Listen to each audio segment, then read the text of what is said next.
કેમ છો બધા મજામાં ભાઈ? તો ભાઈઓ અને બહેનો, તમને એક અપડેટ આપી દઉં કે આપણે જે પ્રોજેક્ટ પર કામ કરવા જઈ રહ્યા છીએ એમાં રાત્રે મોડા સુધી જાગવાનું હોય છે. અને રાત્રે મોડા સુધી જાગવાના કારણે આપણે સવારે વહેલા મોર્નિંગમાં ઉઠી જ શકતા નથી. એટલે મોર્નિંગના કોઈ જાતના વિડીયો હમણાં થોડા દિવસ નહીં આવે.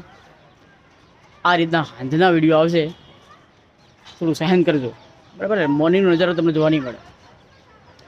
અત્યારે હમણાં ધાબા ઉપર આવ્યો છું હું, અને અમારે થોડું કામકાજ ચાલી રહ્યું છે બાજુમાં.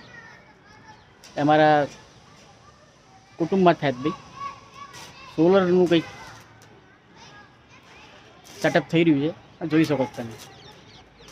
તો આજના અંદર ખાસ એ છે કે થોડા ક્લાયન્ટને મળવા ગયા હતા આપણે બહાર બજારમાં. ક્લાયન્ટને મળી લીધું અને પછી તો રાત્રે કામકાજ કરવું પડશે, બરાબર? તો ફોલો કરો, લાઈક કરો અને ડેલી લોગ માટે